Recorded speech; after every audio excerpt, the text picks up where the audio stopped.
panel now. I'm Niyati. I'm the moderator of this panel. I'm the least important person on this stage.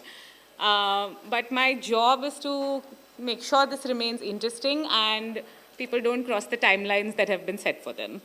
I think I'm going to skip introductions unless you would like me. Actually, the introductions are not, okay, they're there. You know who these guys are. It's on your screen. This panel is about sanctions and international dispute resolution. It's a hot topic. We have a stellar panel of speakers, but the question you might have is why is it really relevant here today? We'll hear from the speakers on how it's relevant to Indian companies, how it's relevant to legal professionals, and how it is playing out in the dispute resolution space. I'm not going to take any more time. Over to you, Rishab, if you can tell us a little bit about how sanctions apply to Indian companies.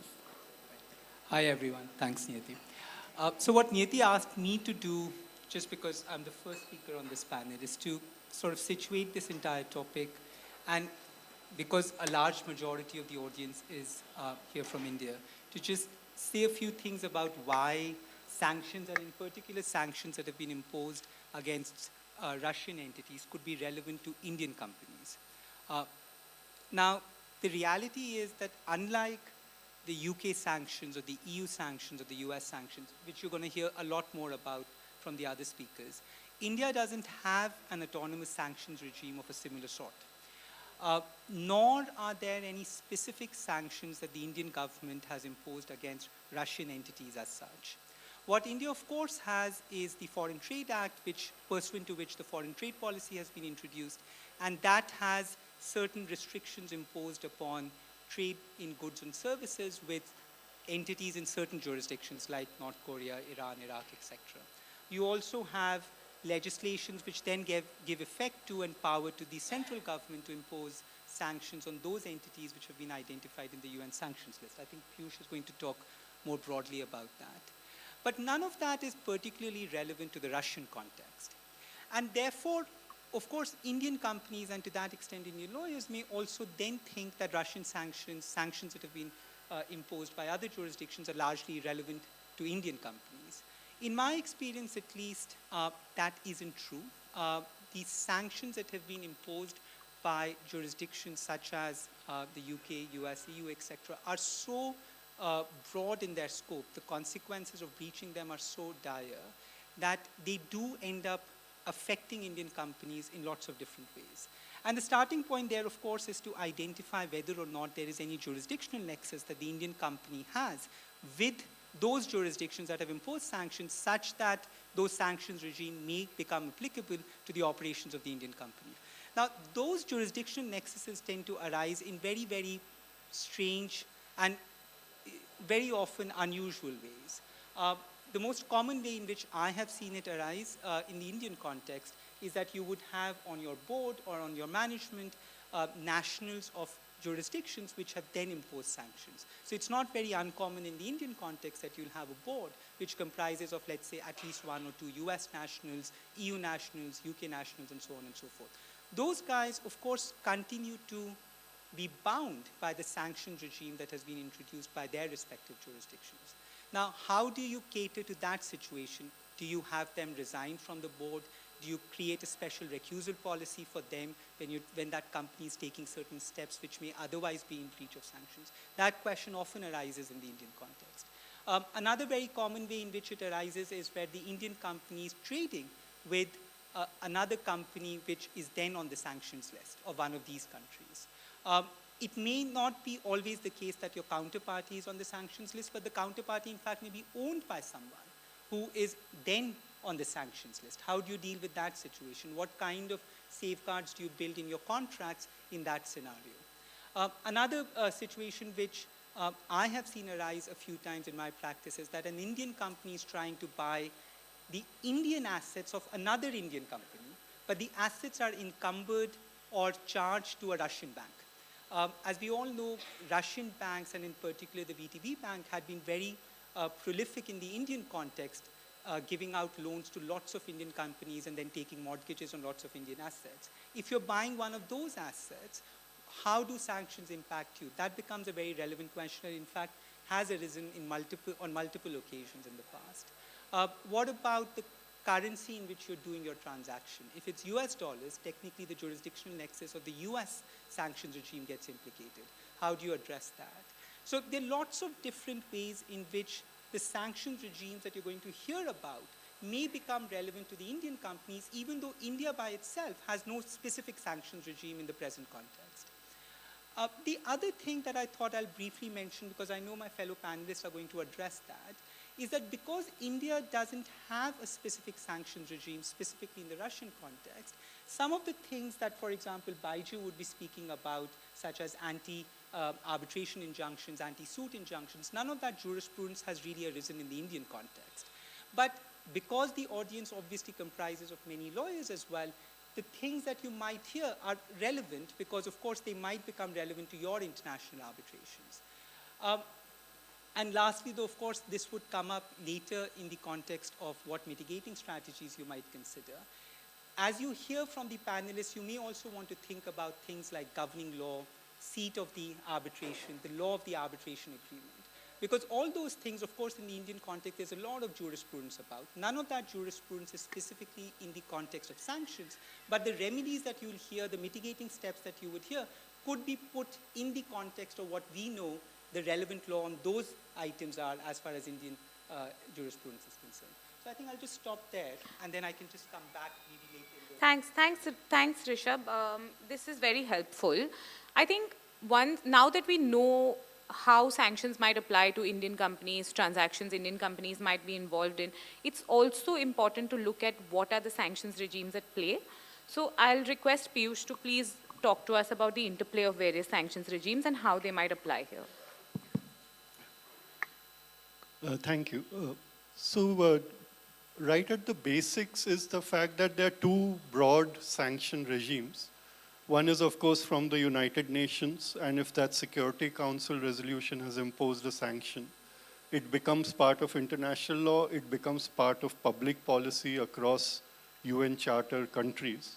And consequently, if we are dealing with a country or a transaction that is getting hit with a United Nations sanction, it's a very different ballgame, a very different option. But luckily, what has happened, or unfortunately, UN sanctions are pretty much dead in the water now, and there's no possibility of us in our practice areas now ever facing a UN sanctions. So what we are left with are these individual sanctions, which create this gray zone, where it is not a public policy of a country other than the country which has imposed a specific sanction. So you are not able to get out of a contract immediately, at least on the basis of public policy or the fact that the contract has become unenforceable. The issues that arise from this is very fact-specific. So I would just like to take a few minutes from down my own experience. So the first sanction transaction impact that we faced, or I faced, was in 1998 when the Pokhran blasts were done by India. So at that point of time, we were structuring, the reason I keep saying we is from my Indian practice only. And at that time, I was in the Unified Amarchand, so it was in that sense we also. So, so we were structuring two infrastructure projects, and which were greenfield projects, which are for the first time being done in India. One was a greenfield road project, another was a greenfield water project. And we had structured it specifically for multilateral investment. And it had gone through 2.5 years of actual structuring with the World Bank and the Asian Development Bank. So what happens is overnight after the blast, the US imposes the sanctions, and it's not a United Nations sanction. It is a US specific sanctions, which is the first time we came across the fact that a country can impose a sanction, and it was a very huge event because the World Bank dried up, because the consequence of the US sanction extended to multilateral assistance given by United States. So all assistance vanished for the project that was structured for the particular. And we did not have any dispute, obviously, access. Consequently, although the documentation was structured, we were able to use that to obtain the required funding and implementation. And although the project cost rose, we were still able to structure the project and implement both the projects. However, as the second, therefore what this experience taught us was that there is a need at least for India to have made some sort of legal framework, not for imposing sanctions, but for taking some defensive measures in respect of sanctions that it gets hit by. But obviously that has still not happened. The second experience I had with this is when I was with British Gas, which was now a British company. And it was actually implementing a project in Iran. And we had spent again a year trying to develop documentation, investing, and creating the capital structure to implement the project in Iran. And then, of course, as everyone knows, 2004, the US sanctions were imposed on Iran. Now, it was an interesting difference because British Gas was now it's merged with Shell, but British Gas at that time was obviously a company under the UK jurisdiction, but UK followed the US sanctions. Consequently, we had this overnight meeting in which we had to analyze the effect of a US sanction, possibility of inspection, what are the impacts if we continue, and the decision was obviously taken to take the hit of the investments already made and exit the project completely. However, the counteract action that we got from Iran was interesting, which I think is something India should look at also, was that they just said, they were not saying, oh, okay, so US sanctions, goodbye, but they actually sent some sort of dispute notice, which created a bit of a flutter. But in those days, obviously, it got settled or buried under the thing. The third experience we had was we were advising an Indian company which was actually operating in Yemen. And then the civil war starts in Yemen, and obviously sanctions follow the massacres. So the issue came up that the Indian company had actually given $14 million worth of bank guarantees from a German bank. And they were exposed to the Yemenis government and cashing it immediately. And the German banks would have, of course, enforced the thing because it was not a German sanction at that point of time. It was still a US sanction that had come across. But effectively what we had to do was, because it was back-ended by an Indian bank guarantee given, we had to run to the Indian jurisdiction courts, try and make a case of frustration on bank guarantees. And Indian law, which is again, I cannot stress the need for India to at least come up with some law relating to sanction, because what happens in bank guarantee law, as we all know, you have to only claim fraud or the misrepresentation type level to get out of a bank guarantee. Therefore, we had to actually start an arbitration, then file a Section 9, and at the same time seek some sort of stay on counter action on the Indian bank not to release the money. And at the same time start the arbitration. And luckily for us, the venue and jurisdiction was German. So we could at least have a jurisdiction that was not bound specifically, and we could raise the issue of force majeure.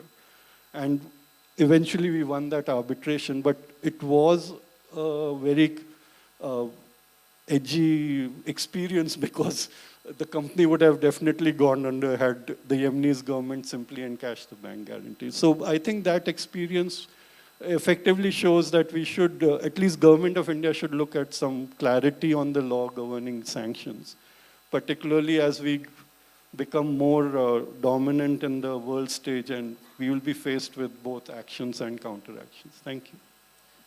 All very interesting experiences, but I think the last story that you told gives us a good segue, because I wanted to ask Dipen that what are the forums that are thinking about sanctions issues? What are the courts or tribunals thinking about it? How are they thinking about it? who decides, who is the right person to decide what a sanctions law really means? Thank you, Niyati. So I think, I think Piyush took us back to the 1990s, right? Because there is a temptation that because we have the Russian sanctions in front of us, we focus what is immediate, but we actually forget the lessons and experiences from the past. And so a bit of a flashback going back to the 1990s, those who are in the room old enough to remember there was something called the first Gulf War in 1991, 1992, when the Americans went in against Saddam Hussein after the invasion of Kuwait. And there were a bunch of sanctions, and as Piyush said, in those days, the UN Security Council was not that divided, so there were UN sanctions which imposed very heavy prohibitions against activities involving Iraq. And there were a series of cases that played themselves around the world on the question as to contracts with Iraqi parties which had arbitration clauses. Were those commercial contracts arbitrable, or did the UN sanctions regime, which had been incorporated in the domestic legislation of many countries, meant that these disputes were non-arbitrable and belonged to the jurisdiction of courts? And it all kicked off in Italy first. There was an Italian defense contractor called Fincantieri that was in the business of supplying arms to Saddam Hussein. Sanctions came in, they stopped supplying arms. The Iraqi government said, where are the helicopters that we paid for? Fincantieri shrugged and said, sorry, no can do. United Nations says we can't do that. And an arbitration was launched. And Fincantieri went to the Italian courts and said, this matter is non-arbitrable. These contractual rights have now been subsumed by subsequent statutory action. And the Italian courts, perhaps unsurprisingly, agreed with the Italian contractor and said, this is non-arbitrable. This is a matter for Italian courts because it leads to mandatory rules of Italian forum. So while this was happening, the arbitration actually was seated in Paris, and the Iraqis went to the Paris courts and said, no, actually this arbitration should go ahead. And the Paris courts, the Paris Court of Appeal, actually ruled in favor of the Iraqi state, saying that whether or not the contractual rights have been frustrated or performance has been rendered impossible, all of these are legitimate questions, but it does not render the dispute inarbitrable. That is, these are questions that the tribunal can decide for themselves. And so the Parisian court said the arbitration can go ahead. And in parallel, there were other arbitrations that had been commenced in Switzerland, and the Swiss court, faced with the same question, came to the same conclusion as the French courts and said, yes, these disputes are arbitrable. So at least those line of authorities, what they seem to suggest, and there were subsequent authorities in Canada and America, and I won't bore you with that, but at least on the question as to whether the imposition of sanctions has a fundamental impact on the arbitrability of the issue, I think there's good authority to say that actually tribunals can determine it for themselves. It's not a matter solely for the preserve of courts, and that's fine. But there is a related question, Niyati, which is when it comes up in the context of courts versus tribunals, is at the enforcement stage. Because oftentimes what happens is you can enforce it, you get an award against a party, and the losing party then resists enforcement by saying that actually, I would love to comply with this award. I would love to make this payment in dollars in this bank account, but sorry, I can't do that because doing that would mean that I'm in breach of sanctions. So, performance of the award is somehow frustrated by the operation of sanctions. And there is very good authority on this point in the US coming out of 2011, where the US had imposed sanctions on Libya.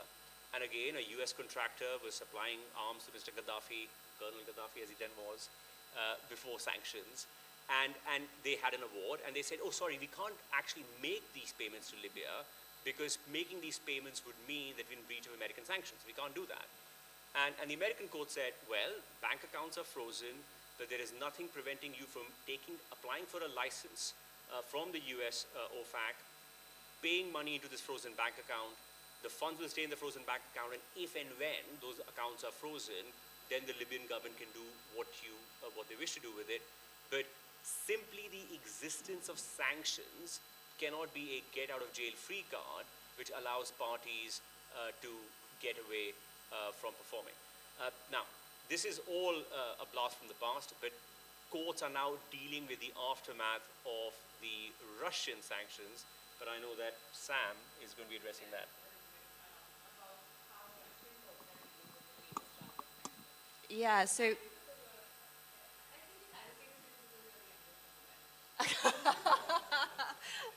Thank you. Yeah, I'm actually 103, so it's excellent skincare. There's the impact that sanctions is sort of having on international business and international contracts. It's really creating a burgeoning battle between the Russian courts and the courts in other jurisdictions. And I know that Rishab really issued a call to make this as relevant as possible for Indian companies and Indian parties. Well, what I'm going to talk about, for reasons that I'll come on to, is really relevant to anybody who has a contract with an arbitration agreement with a Russian party, no matter where that arbitration is purportedly seated and no matter what governing law you have elected for your contract. In 2020, so actually before this latest round of sanctions, Russia amended its commercial procedure code in response to sort of growing waves of sanctions that had followed its annexation of Crimea. And those amendments really did three things. So first, they granted the Russian courts exclusive jurisdiction over disputes involving sanctioned entities or disputes arising from sanctions imposed on Russian entities and individuals, including where there is a valid agreement to arbitrate or litigate outside of Russia, but it becomes impossible as a result of sanctions because the sanctions create obstacles to the Russian party's access to justice. In those cases, the Russian courts were also granted the power to issue anti-suit injunctions, previously completely alien concept to the Russian legal system, to restrain the foreign court or arbitration proceedings. And then third, the sanctioned party was entitled to seek compensation from the Russian courts if the other party failed to comply with the injunction. The Russian courts, in the first cases where they were faced with this new procedural rules, the Ultransmash case, in those early cases, the Russian court said, look, what you need to be able to show is that access to justice, your participation in the foreign arbitration is actually impossible. And they said in that particular case, the party had been able to fully participate in an SCC arbitration, appointed a respected arbitrator, expert witnesses, reputable lawyers, and the Supreme Court basically said, look, not impossible, not a bar to access to justice, we're not going to assume jurisdiction under these new rules. This, unfortunately, was quite short-lived. In 2021, the deputy chairman of the Supreme Court referred the Ultransmash case for consideration by the judicial panel of the Supreme Court, which concluded that Russian courts will have exclusive jurisdiction to hear disputes involving a sanctioned entity, merely when that entity is subject to sanctions. The fact that it is subject to sanctions is sufficient to infer that its ability to access justice has been restricted, and the Russian courts will have exclusive jurisdiction as a result. And the Russian courts really followed suit, and in a series of decisions involving very high-profile Western parties, assumed exclusive jurisdiction over those disputes, notwithstanding the fact that arbitration and litigation was continuing in other fora. Most recently, in a dispute that has really spawned a host of litigations across the world between Linde, a German entity, and Roskam Alliance, the Russian courts took things one step further. So in that case, the underlying contract provided for arbitration in Hong Kong, which currently, the sort of mainstream view is that Hong Kong is neutral when it comes to sanctions, hasn't issued any sanctions of its own. It's actually become very popular among Russian parties looking for a third country in which to seat its arbitrations. In this case, however, Linde filed for arbitration with the HKIAC, and Roskam Alliance went to the Russian courts to say that Hong Kong and the HKIAC actually are not sanctions neutral. A fair trial cannot be guaranteed. And the court agreed, the Russian court agreed. And interestingly, and again very relevantly for India, the court found that while Hong Kong is a Chinese SAR, it's subject to Chinese jurisdiction, its legal system is largely based on that of England and Wales. And there are British and European judges who are, sit on Hong Kong courts and obviously will also sit as HKIAC arbitrators. Stockholm also was the seat of arbitration there, which the court found was a sort of additional factor in its inability to access judgment analysis. Linda, meanwhile, had gone to the Hong Kong courts to seek its own anti-suit injunction to prevent the Russian court proceedings from going ahead, which it obtained. And Justice Mimi Chan, the judge presiding over the case, issued a pretty searing decision in which she said the access to justice concerns were highly fanciful, grossly exaggerated, totally based on false premises and unsubstantiated, and issued her own anti-suit injunction, which frankly was probably cold comfort for Linda, because meanwhile its assets are subject to a freeze by the Russian courts because it is still in jurisdiction. So, the last thing I'll cover, because I know I've taken up quite a lot of time already, the financiers, the banks that were financing this project, had their own contracts with Ruschem Alliance, which provided for Paris-seated arbitration. French courts, French law, anti-suit injunctions not available. They're just not part of the procedural toolkit that French courts have. So the banks went to the English courts to seek anti-suit injunctions from the English courts to restrain the Russian litigation. And what we have as a result for the time being, it was reported in GAR yesterday, and I am very grateful to them for producing a really excellent synopsis, and I'll refer you to it. But what we basically have is 3 banks, 3 sets of English litigation proceedings. In one, we had the High Court saying Justice Bright, he was unconvinced that it was appropriate to grant an injunction in this case because injunctions and suit injunctions not available under French law.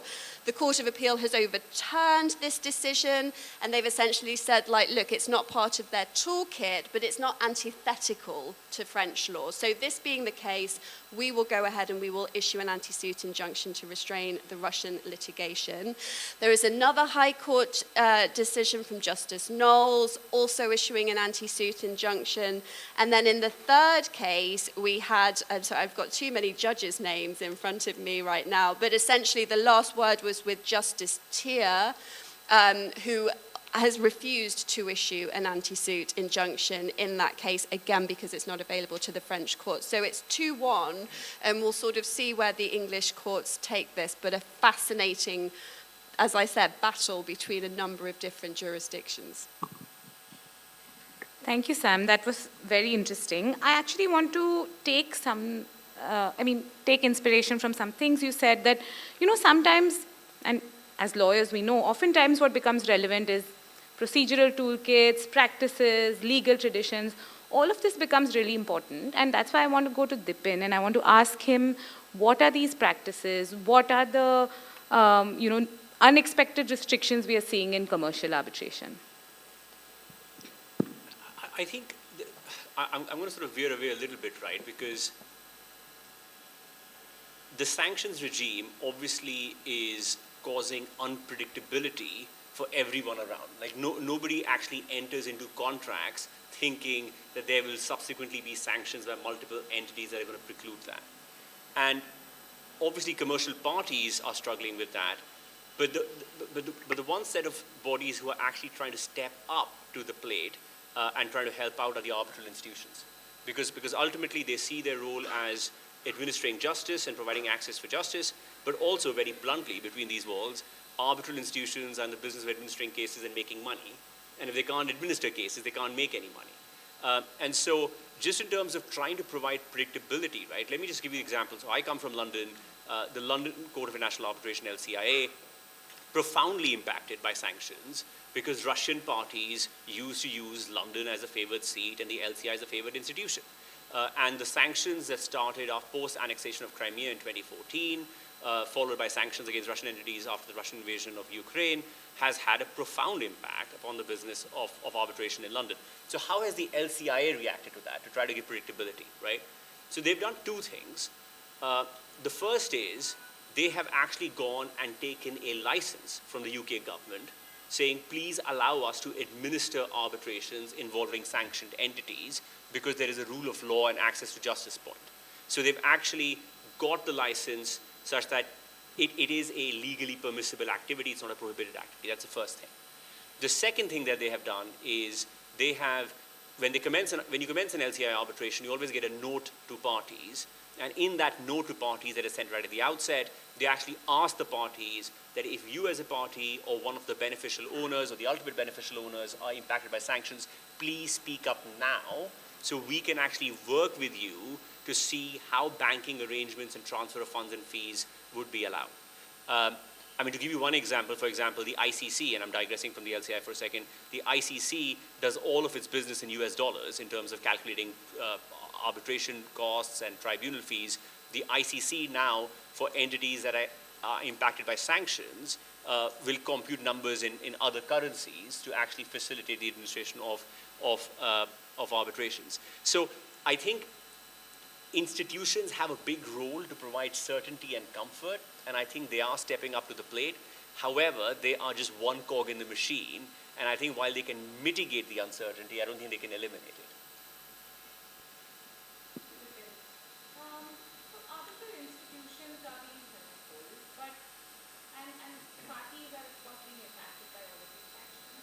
But it will also be interesting to know how lawyers are being impacted by it, how our legal professionals are being impacted by it, and I will give it to Baiju to tell us about it and if you're seeing any trends. Thank you. As you can tell by the grey hairs in my beard and the stress etched across my face, I have 3 young children. So I'm going to use a playground analogy for sanctions, if I may. This is how sanctions are meant to work. A, B, and C are friends. A does something naughty. And B and C say to A, I am going to shun you until you change your behavior. And A says to B and C, yes, you're right. I'm very sorry. I don't want you to shun me. I will change my behavior. That is how sanctions are meant to work. In reality, the way sanctions actually work are A does the bad behavior, B and C shun A, and now A does not change its behavior. Instead, it goes to D and E and says, we've been acquaintances, can we now be really good friends? And D and E look at B and C and say, well, those are the popular kids. They're always trying to bully everyone and think they're so cool. Yes, A, I will now be your best friend, and now A, D, and E are good friends. So what sanctions actually does is not change the conduct of A. What it does is realign the geopolitics of this world. And so for A, you read Russia, for D and E, read India and China, for B and C, United States and Europe. And that's essentially how the world changes because of sanctions. Now, it actually means something for those of us in this room, and it's as follows. For at least 20 years, and Dipen alluded to this, London has feasted on Russian work. Okay, there are people who have made their careers just doing Russian work.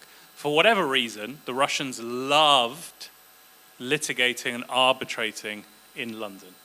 You know, they thought it's all about fair play, rule of law, cricket, right? It is the place to be.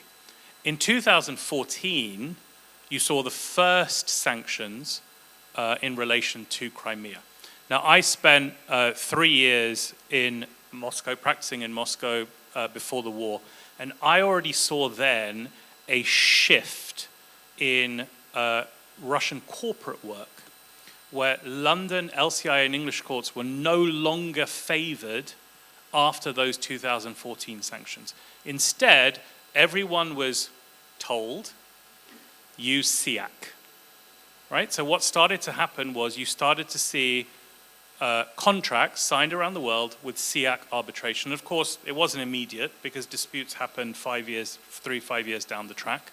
But now you're seeing an increase in SIAC Russian arbitrations.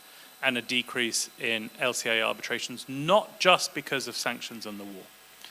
But that subtle shift has coincided with this seismic shift where now you have these massive sanctions by the Western world, for want of a better phrase.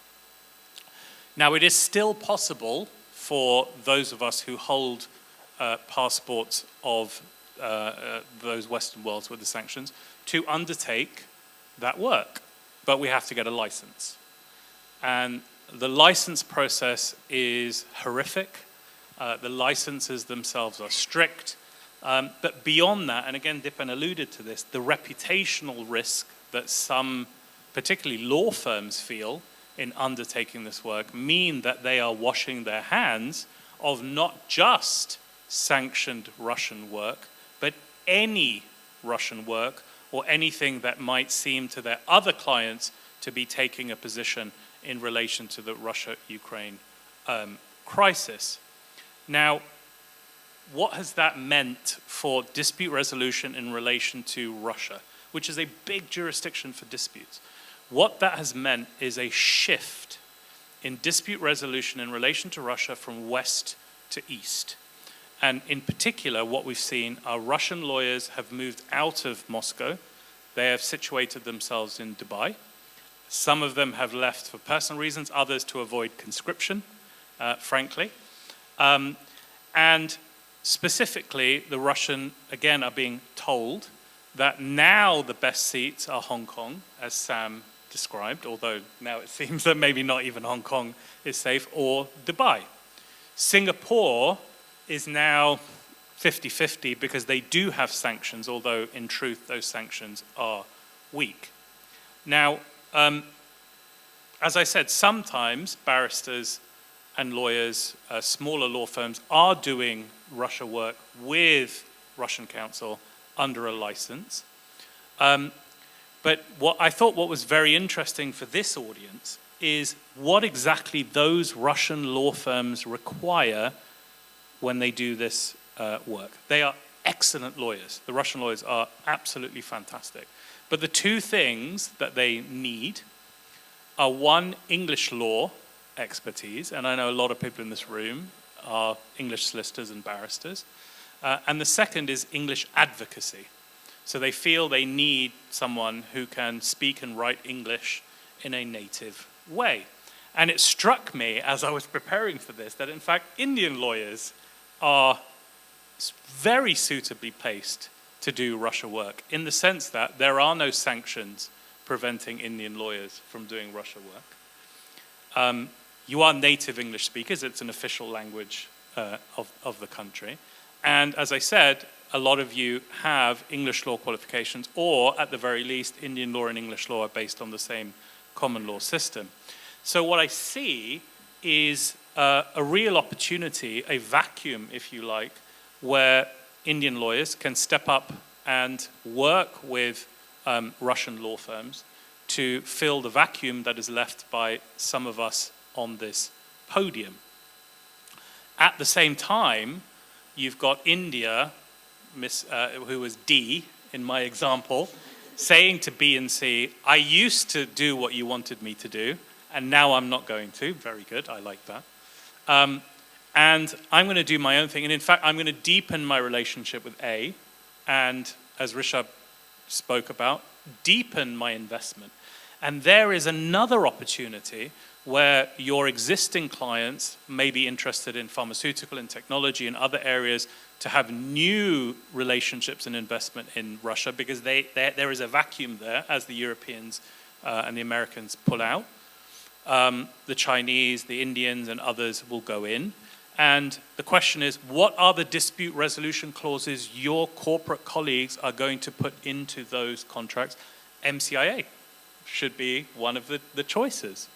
And really, there's an opportunity, I think, over the next 5 years as those contracts bed in for there to be disputes where Indian lawyers are front and center. So what is our loss is your gain.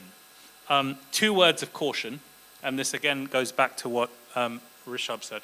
One is where law firms have lawyers who have British passports, US passports, there is a possibility when you do sanctioned work as a law firm, you are subjecting your partners in particular, potentially not associates, but potentially so, to sanctions liability as a result of the way law firms work.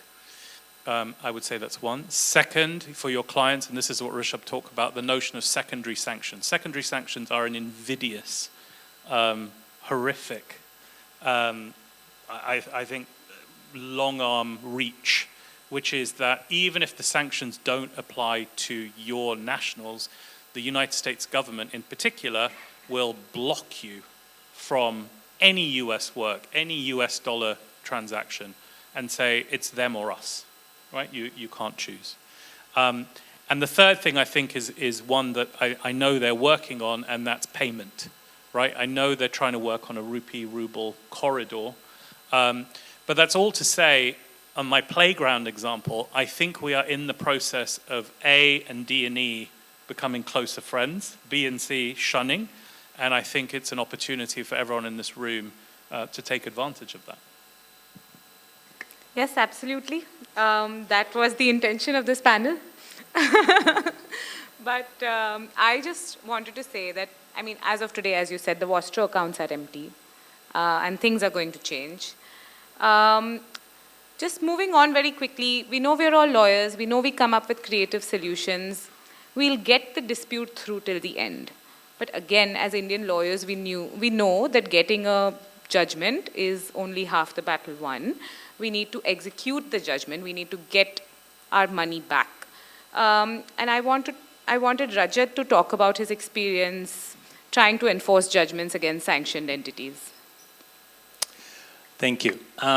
So I have this monumental task to talk about something that I've, obviously I'm the last panelist towards the end of the panel, and also to summarize what I lived through last 6 years of my life trying to enforce several arbitration awards against Venezuela, which, as you know, is a sanctioned country in the United States and some jurisdictions. So, I love hypotheticals. So just imagine that you go through your arbitration, you hire top legal minds, and you spend several years, and you have arbitration award, and you win millions, and in some cases billions of dollars. You pop up, open a bottle of champagne, you go to bed, and you say, okay, now let's go collect money. You have a private investigator who tells you that there are assets in the United States. You try to attach those assets, and in next week, sanctions are imposed. And I'll give you this, obviously, as I said, I lived through this. In 2018, we arbitrated several arbitrations against Venezuela because in 2011, Hugo Chavez sat down in his office and just, expropriated several projects in Venezuela. And in 2018, because of the elections in Venezuela, U.S. government decided to impose sanctions. And through private investigators, several judgment creditors who, the last time I counted, have $48 billion in judgments against Venezuela. Identified that Venezuela owns this oil, 100% shares in this entity in Delaware. So there was a mad rush to go to Delaware because the rule in Delaware is, first in time, first in line. And it was, as, Dipen used this word, which, really struck me, was, the lack of predictability. And I think that's the world we lived in, because your clients keep calling you, when the hell I'm going to keep getting, when am I going to see the money in my bank account? I've paid you enough in arbitration. When will I see the money? You have no answers because there's no law in the country. And the crazy part, I think it's also a lot of politics, is in 2018 when this decision was announced to sanction Venezuela, you have these proceedings going on in U.S. courts, and at the same time, the United States government announced that they're going to recognize Guaido government, which was the government that the United States was supporting. So you have two governments and you're enforcing an award in court, and the judge is like, what the hell am I supposed to do here? And then there's a briefing schedule and there's a delay, and then the government and the courts align that they're going to accept the Guaido government. But the point is, and there's a good news towards the end that I'll share, that so now it's been since 2018, you are enforcing these arbitration awards, and you're trying to attach the shares of this entity that's owned by Venezuela. There's no case law, as we said, about sanctions. We don't know which government to recognize, and there's no regime to sell the shares. We don't know how to auction shares in the United States to enforce arbitration awards. And they're bondholders, they're arbitration award holders. And then the issue in each of those cases that became was, you're trying to enforce these awards. Sometimes you have an arbitration against Venezuelan government itself. Sometimes you have arbitration against state-owned entities. So Venezuelan oil companies, Venezuelan Ministry of Defense. So how do you say that you can enforce these awards? And so we got into this huge battle of, piercing the corporate veil, which is a nightmare in the United States, especially in Delaware. Because you really have to show that the state controlled the day-to-day activity of the government. And that went all the way to the Supreme Court, and now it's back. But the key issue that the courts struggled in the United States was, all right, if we have this arbitration award and there's a sanctions regime, and as you may have heard a lot of this today about you have to get license, at least the courts decided that the license is not going to stop you from proceeding with enforcement and execution of the award. It's only when you're about to collect from the escrow account, you have to show that you have license. And OFAC is a disaster in the US. Like, you send them letters and there's no response. And in the meantime, every litigant, so there are several of them, had to show that at the time, so the big question for the court was, do you really have to pierce the corporate veil to attach Venezuelan assets at the time the wrongful conduct took place? So let's say, in this case, 2011, or at the time the award was given, which was different in different cases. So the court forced all, like at least 6 litigants to go to trial on all those different dates. So say, our clients, they had 3 different dates of award. And ultimately, we won on that, and the Third Circuit recently affirmed that. And obviously, as politics have its way, the United States government overnight decided that they are going to, ease the sanctions. And recently, as a promise, the good news is that the United States decided that they will ease the sanctions, and some of the judgment creditors who are unable to collect on their awards can actually start operating in Venezuela. So a lot of oil and gas companies whose assets were expropriated in Venezuela are now actually going back to Venezuela so they can collect oil and sell oil and actually set it off against the arbitral awards. And second, the best news I think that came this year for a lot of our clients was that the government said you don't need OFAC license anymore. So, I think it was good news for us, and the bad news for Delaware law clerks and judges, because there's a massive influx now in Delaware courts to basically start attaching those assets. But the good news I told you, actually next week, October 23rd, is the day when all the shares are going to be auctioned. All the judgment creditors, bondholders who have been trying to chase these assets for now over a decade are finally going to, be part of that auction, first in time, first in line. But there are a few takeaways, right? Like, you don't have to wait till the sanctions regime, passes its time and start enforcement. You have to, with this rule, as I said, first in time, first in line, you have to get in the line. You have to still start with the enforcement proceedings or execution proceedings. But, a lot of times people ask, like, what's the takeaway? And, I'm obviously going to put this question to the whole panel. Like, what takeaways do we have from the execution stage? And obviously it's unpredictability. Like, what would I advise my clients if they come to me and say, hey, we have this arbitration award and there's a sanctions regime? And so, at least in my experience, what we did was, we really made great friends with private investigators, and they started tracing assets around the world. And a lot of creditors actually, and we did too, we went to the country I never heard of, in Curacao in the Caribbean. So what Venezuela was doing was trying to avoid sanctions. They started entering into this oil for cash deals. They entered those oil for cash deals with China. Then they enter a lot of those deals with Indian companies. So we moved in Curacao course to seize those oil barrels. So as soon as those barrels are taken off the ships, or sometimes just seize those ships. And you'll be fascinated with the work that some private investigators do to actually track on a live basis where the ships are moving, and you can see in front of your screen where the ships are moving, so you can attach those ships the same day.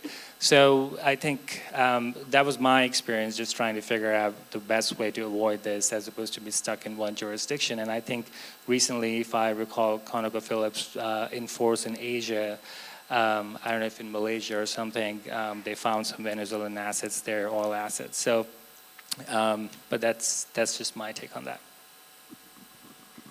Wow, I'm not sure if I should call it a nightmare, but you had some success. Okay, so my takeaway from this entire thing has been that global politics are impacting global business in ways that global business does not expect and does not accept. So I wanted to go to Baiju, and I wanted to ask him if investors are using investor-state dispute settlement to challenge sanctions measures or in any other creative way. Yeah, thank you. So as you can probably tell, I'm not a big fan of sanctions because I don't think they work. I also don't like the way that we as lawyers treat sanctions like inviolable edicts from above that we for some reason don't question. I think the first thing we have to think about is where sanctions come from, and Piyush put it very, very rightly, is that sanctions come from the United Nations Charter, and that's where they stay.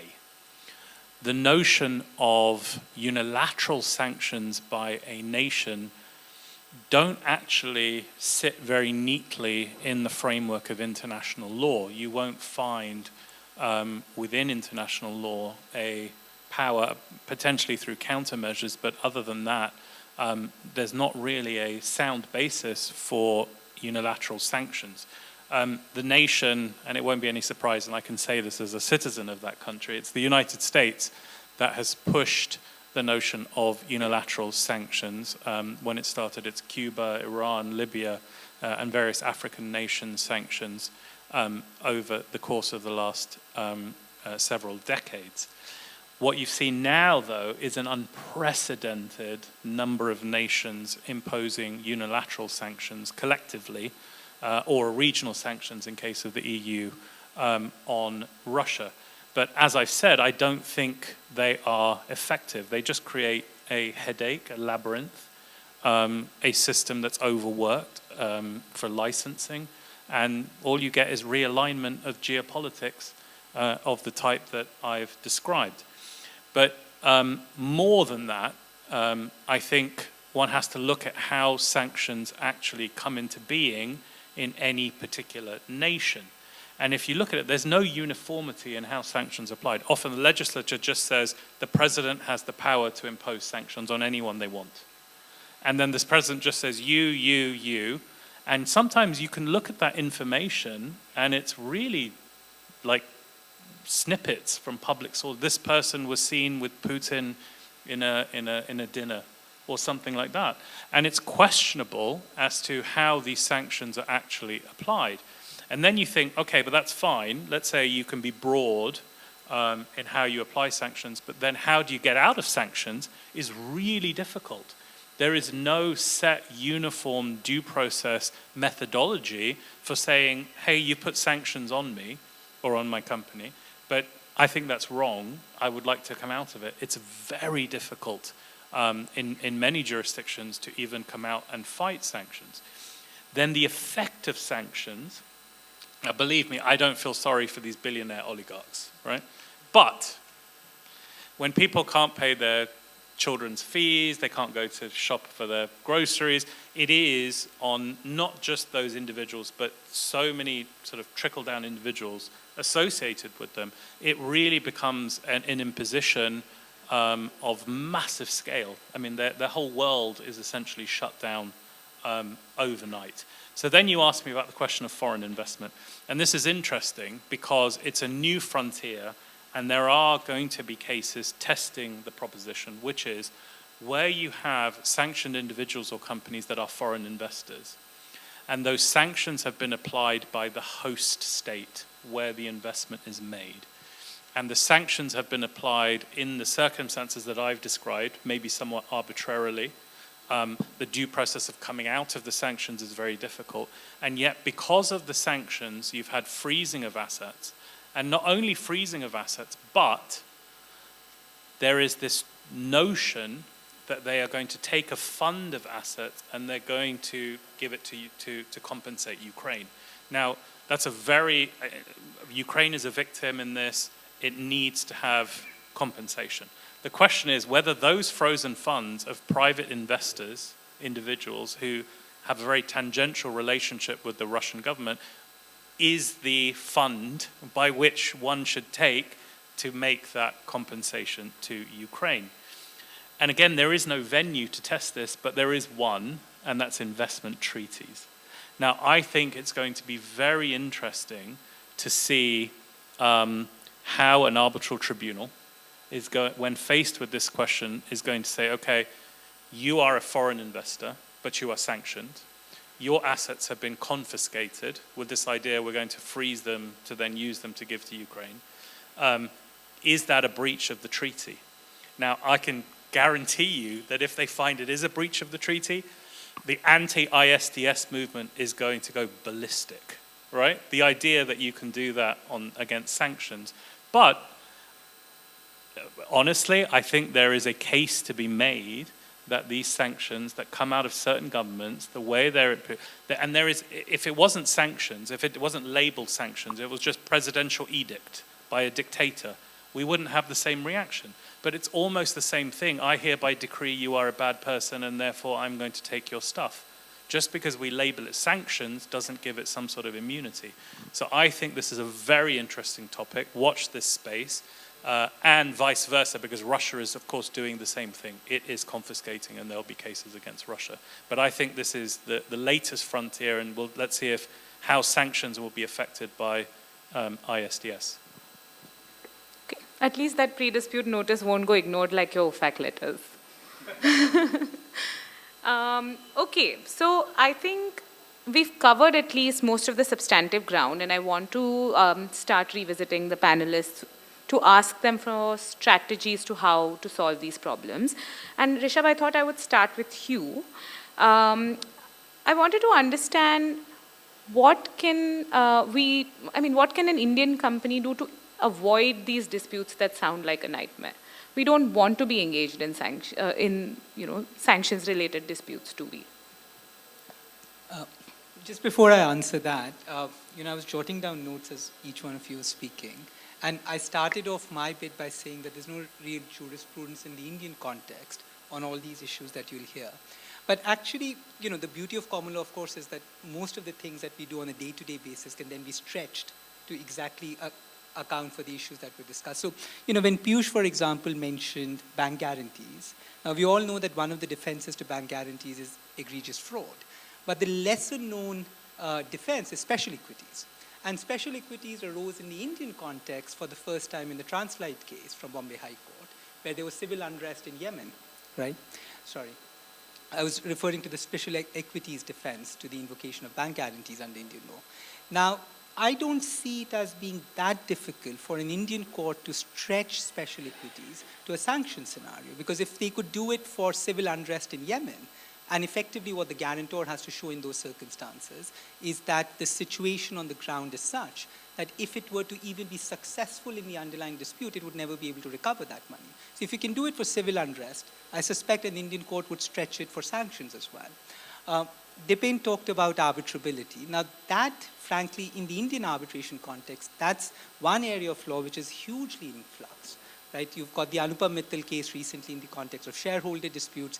I've spent a good part of yesterday and today in the NN Global case, which again is all about arbitrability. And I see no reason why Indian courts, when encountered with similar issues, would deal with sanctions as well in much the same way as some of the foreign courts have. Enforcement, I thought, is another interesting one. As you were speaking, I was reminded of a case which is currently before the Bombay High Court called Paurika v. Neelan. And there, the defense that Paurika, an Indian company, has taken is to effectively say that they can't comply with the ICC arbitration award because payment of the monies would not be allowed by the RBI because RBI has imposed certain, which I think factually may be incorrect, that there are certain sanctions which effectively prevent it from even paying the arbitration award. So almost like an Indian public policy kind of a defense. And then, you know, of course, what Baiju was saying about LCI, VCAC, I mean, that's very well known to us in the Indian context. I mean, we all began in the Indian context by having lots of LCI clauses, but we all know that today CIAC is the default choice. Now, that has nothing to do with sanctions, but again, it's a very sort of similar movement that, you know, I now hear Russian clients have taken, which is the same what has happened in the Indian context. Just coming to what you were saying, Niyati, see, the reality is that, at least in my limited experience of dealing with these things, that as Niyati said, no one wants to get embroiled in this. And Indian companies, usually when they do get embroiled, are really cross about it for reasons that Baiju was saying. That, look, India has no sanctions. India has no real position on all of this. Yes, it's, from a geopolitical standpoint, from an economic standpoint, it's benefiting from it. But the Indian companies by themselves get really cross about the idea that in circumstances where they're primarily governed by Indian law, when they themselves have no real position on this issue, why should they be worried about sanctions that have been introduced by foreign jurisdictions? Now, unfortunately, if you're operating outside of India, if you have exposure to these jurisdictions, you've got to take them seriously. And frankly and unfortunately, the only real way to deal with it is to try and get rid of the jurisdictional nexus. Because if you try and get rid of it after having established the jurisdictional nexus and you still want to go ahead with a transaction which is otherwise prohibited, you're really just looking at balancing what the penalties against you would be from, as opposed to the benefits of it. And how do you do that? I mean, of course, you know, there are lots of concerns over circumvention there, and circumvention in itself is a big problem. But the ways that I've seen it happen, and I mentioned this briefly, is that many Indian companies have had foreign nationals sitting on their boards resign. Many of them have had them recuse from resolutions which would otherwise impinge upon sanctions. There are instances where Indian companies have actually changed the nationality of the counterparty with whom they're entering into a contract just to avoid the sanctions. There are lots of clauses that you put in contracts, so you take proper representations as to whether or not the counterparty itself is compliant with sanctions. You would have usually a clause which would say that to the extent payment is being made by the Indian company, it's not being made to a bank account which is either owned by a company that is sanctioned or encumbered to a bank which is sanctioned. You would also do a lot of due diligence usually to find out who the ultimate beneficial owners are. But I think, as many of the others were saying, that it's really at that point of time shooting in the dark, because how you may end up breaching sanctions is just really hard to figure. I mean, I read in the news, I'm not personally involved in any of it, that 7 Indian companies were recently sanctioned because they were selling some US technology to companies which were ultimately sanctioned. And, you know, I'm pretty sure none of them actually realized that they were in fact breaching sanctions by doing that. So the way it might hurt you is sort of beyond imagination in lots of different ways. The things that I've mentioned are at least ways in which I have seen Indian companies address it. But I'm sure there are other ways to do it as well, and probably people in the audience would have to do on this too. That's all very helpful, and that again gives me a good segue to go back to Piyush. What can a transactional lawyer do to preempt the issues that you have seen? What could a transactional lawyer do to react appropriately to the issues you're seeing? You know, we would really appreciate your thoughts. Quite frankly, at least in infrastructure projects, it is foreseeable in terms of financing and project financing that there is a future that, since the whole project runs for 20 years, some event may impact part of it and some events may not. So the flexibility provided within the structure is maintained. So for example, in the projects that were restructured due to the Pokhran sanctions, we ended up with a implementable framework. We got the financing implemented. But unfortunately, the cost of implementing that restructuring was exponential, which resulted in the project costs being staggered, and to a point that the government counterparty reneged from it after a certain point of time. So which is what the issue is, that as a transaction lawyer, there are obviously devices. You can foresee and structure it around known sanction countries, known counterparties who are there. But the project cost that comes out of that restructuring, it may not serve the project at all. So for example, the road project that we did, it ended up with a high tolling fee, which went to the High Court. And although the transaction survived a nuclear bomb, it could not survive the single judge. So we ended up with a situation where we are stuck in limbo, although we managed to restructure it. So it's. I think that was the funniest part of this panel. I just want to say something, right? I think on this subject about what can parties do to avoid sanctions or navigate their way around sanctions, and what plans and strategies we can come up with. And we're all clever lawyers and we can all come up with strategies, but it's a bit like what Mike Tyson said, right? Everyone's got a plan till they get punched in the face, and then all plans go out. And you can have all the plans in the world, but sanctions are passed by foreign countries, by foreign legislatures, driven by their foreign policy considerations. And what the United States is going to do tomorrow or day after is completely unpredictable. There are geopolitical strategists who will give you predictions, but nobody knows anything, right? And I think the thing that what we can do is, we started today's discussion, right, with Niyati saying, why is it that a bunch of Indian lawyers sitting in this room in Delhi, why should you care about sanctions? And hopefully what you've heard in the last hour and a half is that even though your clients may think that sanctions are not really something that is relevant to them, it's probably going to be in some way that they don't know about. And actually the best thing that we as lawyers can do is to educate ourselves and spot those issues, and we can counsel our clients when they're navigating. And Rishab gave some excellent ideas and say, you got to think 2 steps ahead. Can't eliminate risk, but you can certainly mitigate it. And I think that educational piece where people are actually identifying that.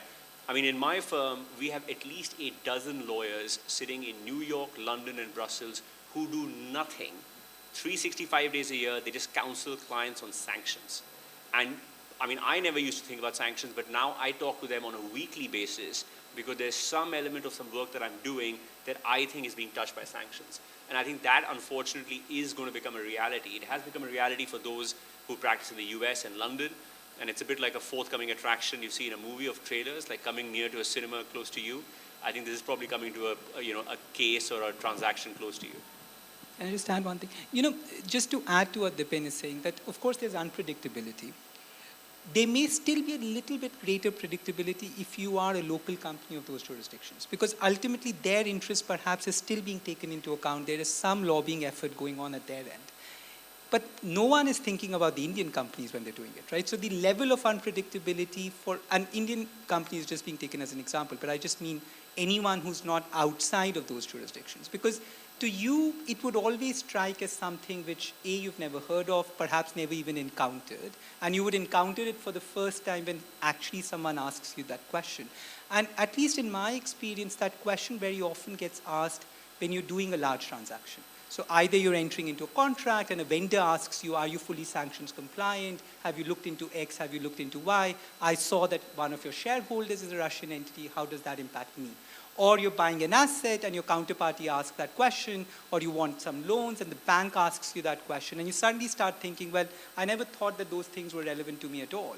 But because a counterparty, a vendor, a bank asks that question, you start doing that due diligence, and perhaps at that point of time, it's a little too late.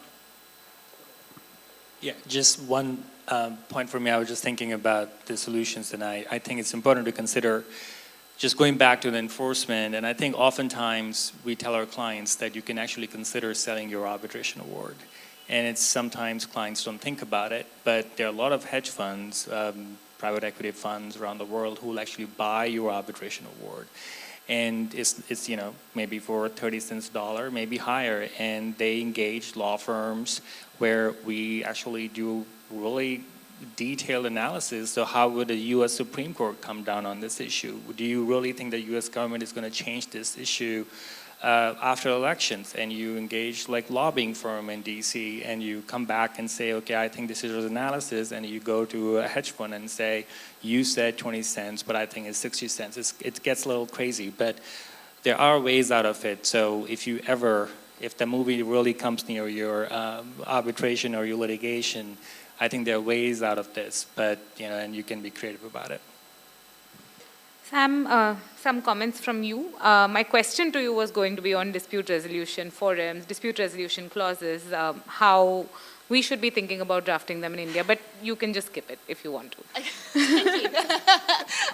I couldn't agree more with what everybody has said. There are just no magic bullets here. It seems to me that the easiest thing that you can do, and really that anybody should be doing, unless you absolutely do not care about the United States of America and have absolutely nothing to do with it, which is rare for larger companies, is thinking about at least contractual allocation of risk. So the substantive point, which frankly is the easiest point to deal with, and we already have doctrines to deal with that. We have applicable law clauses, we have force majeure, we have illegality. We are increasingly seeing specific sanctions clauses being inserted into contracts. So all of that should be part of what you're thinking about as a transactional lawyer. The disputes lawyers, it's really hard, and I honestly actually don't have very many good answers for us, because you can't control for who is and who isn't going to be a neutral jurisdiction in the future. You can't control for what is going to be a governing law that will contain sanctions and that won't contain sanctions regulations. Ultimately, I think this is sort of what Rajat was getting at. It's okay, great, you can get to the point of having an arbitration award, but you need to enforce. Where are the assets? What's going to be the legal regime in the country where your counterparty's assets are held? All of that just can't be controlled for, and so I think it's right that this is about flexibility and creativity at the end game. Or if you want to be in arbitration, you choose Paris. They'll always pick arbitration. Okay, I think there are no more questions from me, but I'll open the floor up for some questions. Anyone? Vikas.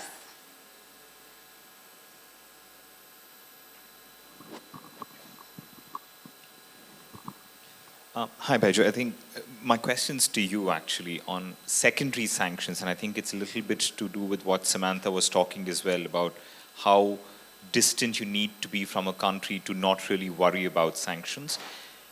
As a lawyer, for instance, and you are doing some Russia-related work, do you really think it has an impact in terms of other clients that you might have in other jurisdictions? And if there are certain countries where that's a problem, which is a higher risk than others, I'd love to hear that. But is that really a problem for people like lawyers, or is that more for businesses that are doing business in multiple countries? Well, now that I am gladly no longer with a big law firm, I'm going to skip that question to Sam and Dipen. But in terms of businesses, I think it's very critical. So the way the US looks at it is it's the big gorilla in the room, right? And it is. So it has economic power, and it can bully others to abide by its sanctions, even if those nations don't have their own sanctions. And the way it does that is primarily through the United States dollar, right? Which is the currency that everyone uses for their transactions. So if you do anything in the United States dollar, you have jurisdiction, regardless of anything else. So that's one, because every United States dollar transaction has to go through clearing in New York. So the first thing you do is you don't use US dollars, which I think is going to backfire on the United States as the BRICS start using a different currency and petroleum stops being denominated by dollars and different things start happening which pushes everyone away from the United States. The second is simply a choice, right? If the United States is almost, like Rishab said, you decide to yourself, is it worth it for me to do transactions here if it means I'm pretty much excluded from the United States? Because if I'm doing both, I'm going to get a penalty. Or you take the penalty, but it's still worth it, which I don't think is a good idea anyway, because reputationally, and it's not just a penalty, then the US are after you, and it's messy. So for me, it really becomes an economic choice. And again, it goes back to my point that sanctions don't do what they're meant to do, which is to correct the behavior. What they do is realign the world. And I don't think they realign the world in a good way for what the sanctioning country wants it to.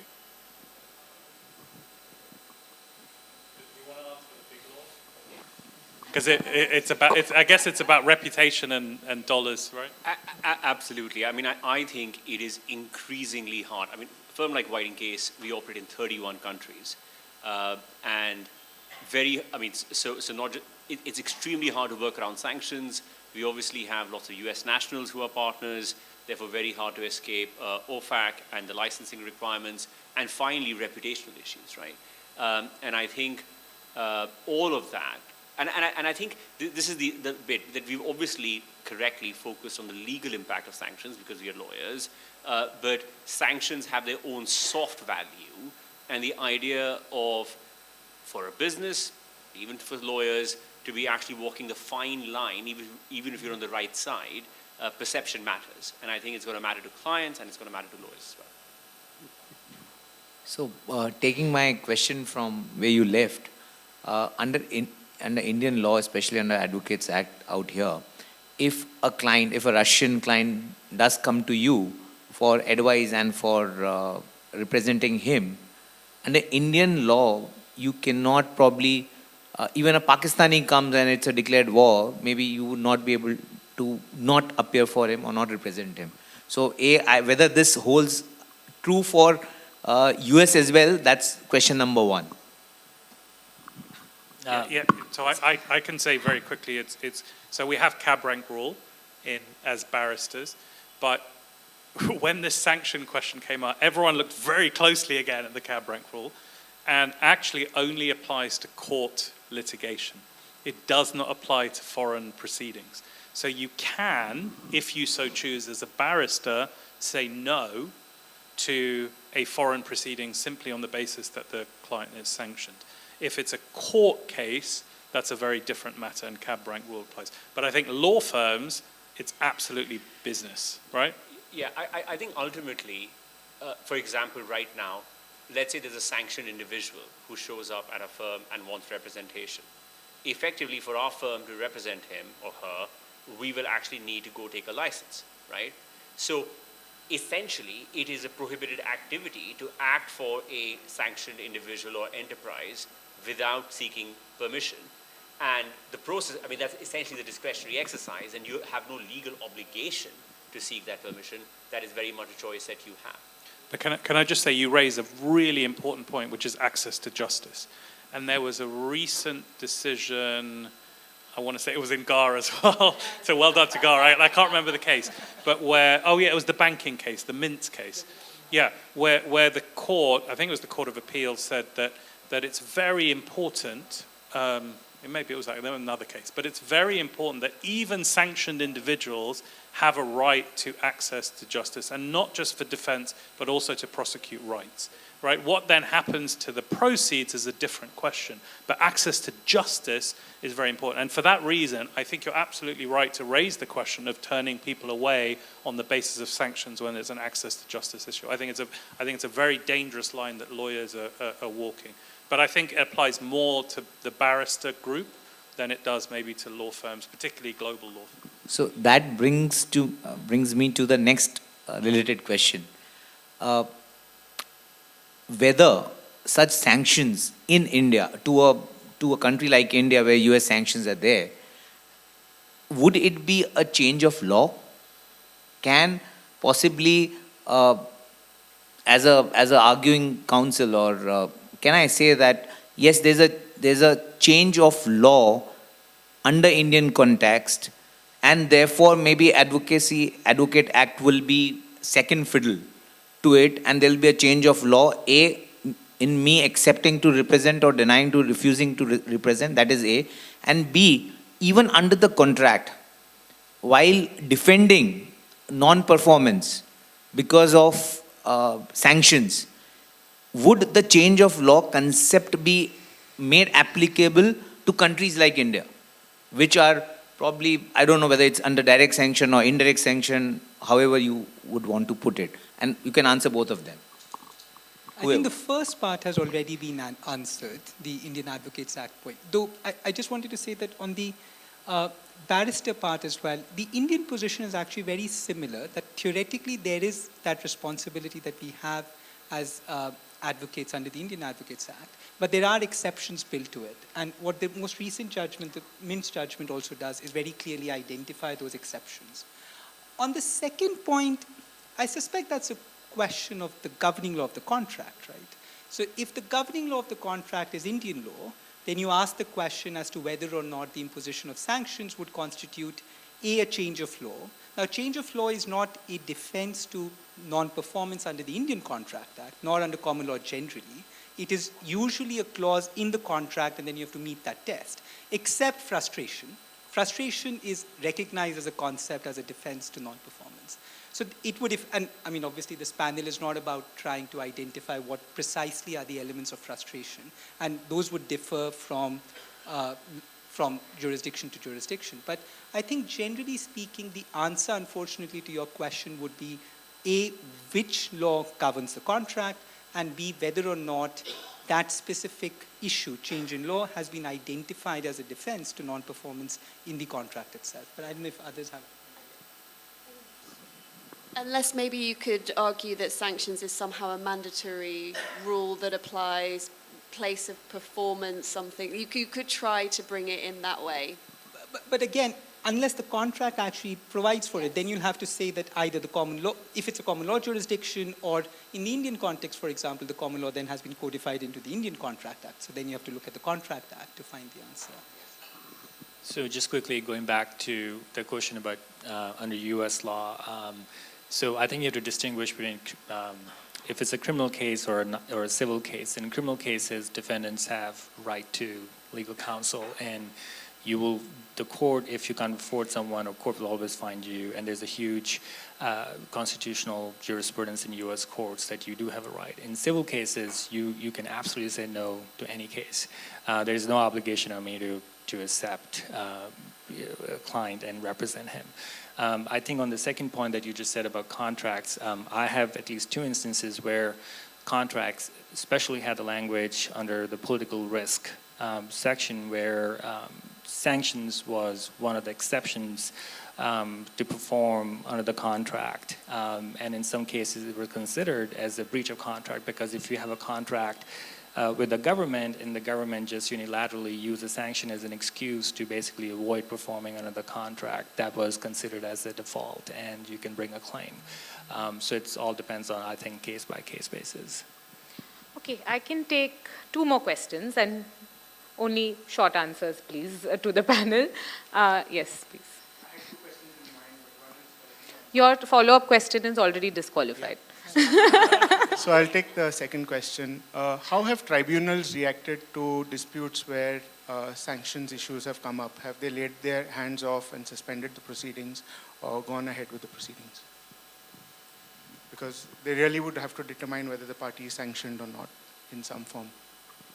I'll go first. I'm sure others have views as well, but I think it depends what the impact is. If the impact is on the sort of substantive questions of performance of the contract, breach, default, etc., they've gone ahead and decided the disputes. Like there's no magic sauce about sanctions that makes it, well, except for your non-arbitrability example, but assuming that this is all about sort of contractual breach and defense, etc., then they go ahead.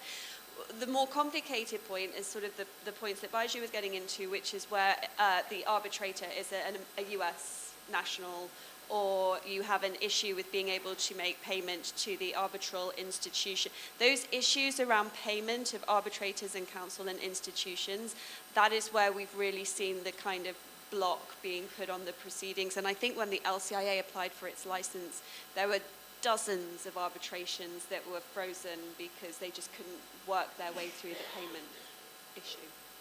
Okay, last question. Okay. Neeti is already here, I should tell you. Yeah, has it ever happened that you have advised one of your clients not to proceed with arbitration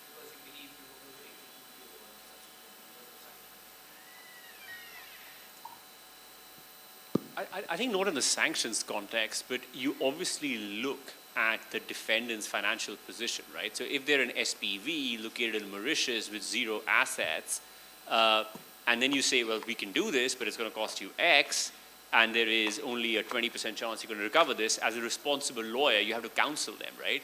And I think most sophisticated lawyers would take account of the prospects of enforcement, sanctions being one element, but not necessarily the only element.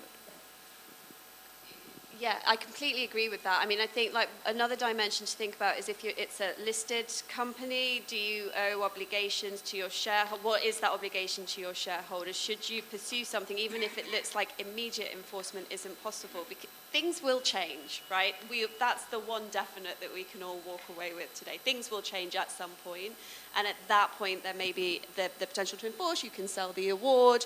So it's not, I think just looking at it being like, oh, sanctions, like let's not bother is a bit short-sighted, and it requires a further thought. Okay, thank you everyone for joining us. 4 p.m. is a virtual panel, so the screen is going to change now. Thank you everyone.